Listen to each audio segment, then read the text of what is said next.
예, 안녕하십니까. 신승학의 5분 역사 상식입니다. 오늘의 주제는 좀 파격적인 걸 들고 왔어요. 1974년도 8월 15일 국립극장에서 있었던 8.15 광복 경축실 기념일에서 기념식장에서 유경수 여사가 두개골을 관통한 총알을 맞고 절명하신, 그래서 국모님이 돌아가신, 경모님이 돌아가신 사건에 대해서 이제 말씀드리려고 하는데요. 간단하게 말씀드리겠습니다. 결론부터 말씀드리면, 결론만 듣고 이 얘기 끝까지 동영상 안 들으셔도 상관은 없습니다. 들으시는 분 마음이기 때문이죠. 그날 그 총을 쏘았던 문세광은 범인이 아니고요. 제가 볼 때는 박종규 경호실장이 문제가 있지 않나 이런 생각을 하는 게 이제 오늘의 결론인데요. 간단합니다. 문세광이가 범인일 수 없는 것에 대해 가지고 크게 봐가지고 네 가지를 이제 설명을 드리고 싶네요. 첫 번째는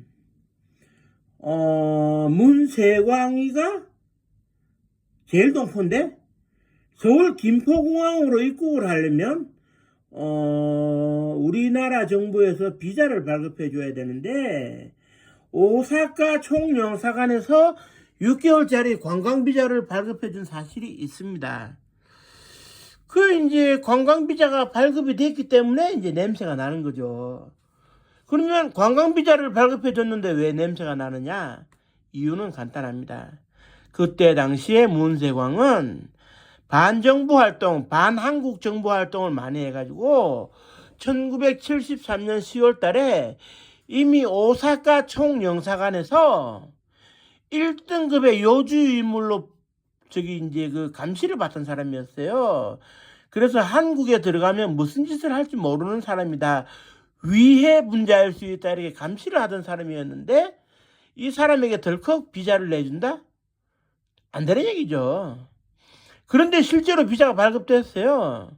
그거는 더 상급 부서의 외무부를 뛰어넘는 중앙정보부급이 되어야지만이 우리가 필요해서 쓸 사람이니까 비자를 발급해줘라 했을 수 있죠.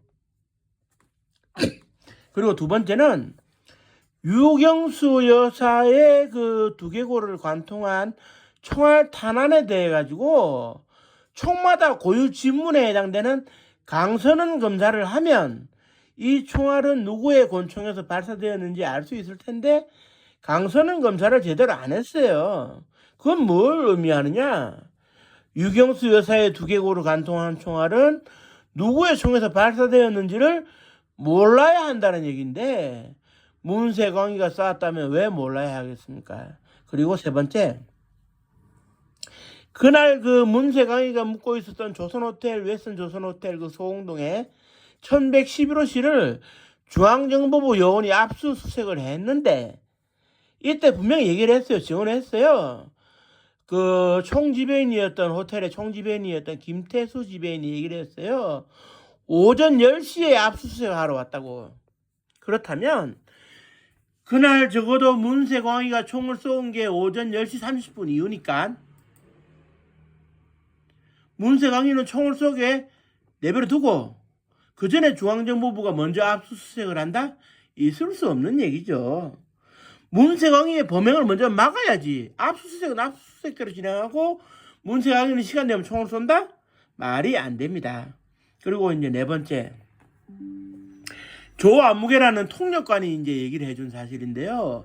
사실 문세광이는 안녕하세요라는 한국 인사말도 못하는 사람이었어요. 일본말밖에는 못하는 사람이었는데 중앙정보부의 조사 절차가 끝나고 난 다음에 그 서울 형사지방법원, 지금으로 따지면 서울 중앙지방법원에 이제 기소가 됐을 때 이제 그 전에 기소를 담당했던 검사한테 조사를 받으러 가가지고 검사의 첫 마디가 이거였어요. 당신이 쏜 총에 맞아서 누군가가 부상을 당했다. 그러면 검사는 유경수 여사가 사망한 사실을 얘기하지 않고 왜 부상당한 사람이 있다고 얘기했을까요? 그리고 이 얘기에 대해 가지고 문세강이 뭐라고 얘기했냐? 아유, 그럴 리가 없을 겁니다. 내 총알에 맞아서 부상당한 사람이 있으면 나 징역형 오래 살아야 되는데 절대 그럴 리 없을 겁니다.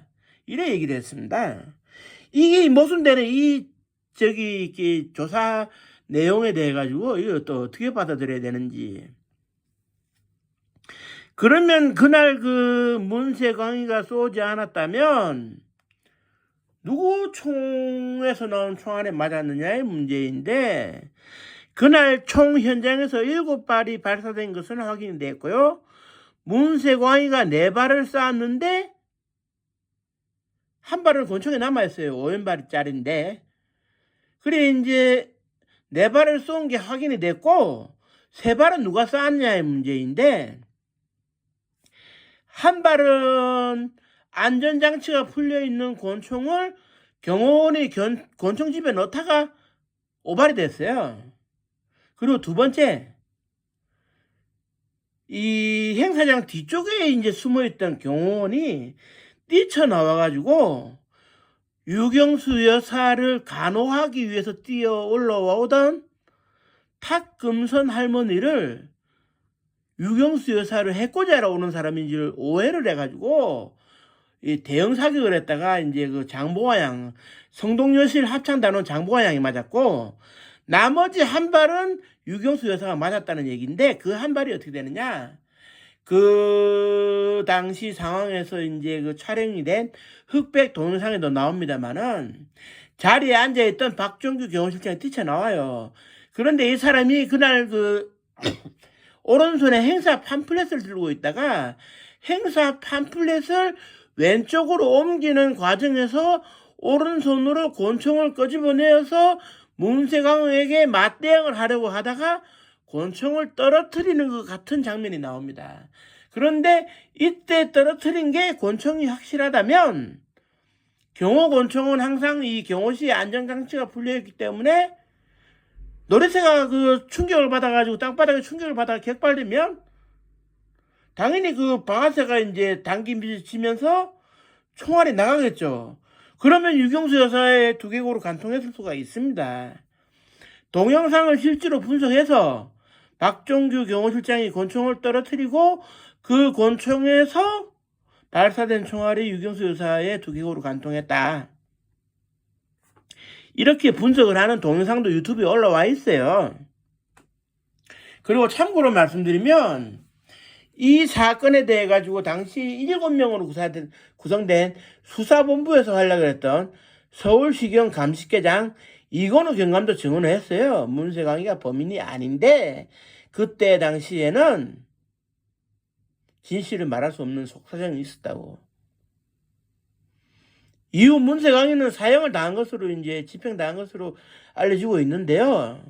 그래서 이제 그 서대문 형무소 뒤쪽 산에 묻었다고는 되어 있는데 정확하게 유가족에게 시신인도가 되지도 않았고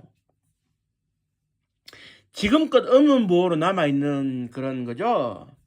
저는 그렇게 생각합니다. 그날의 그 일에 대해 가지고는 여러 가지 이제 뒷이야기가 있는데, 문세광이는 한마디로 말해서 이용당한 것이 아닌가, 연극 배우처럼 이용당한 것이 아닌가 생각이 되고요. 더 자세한 얘기에 대해 가지고는 다음 동영상 시간에 한번 제가 그 자리를 마련해 보도록 하겠습니다. 오늘은 동영상을 이만 줄입니다. 감사합니다.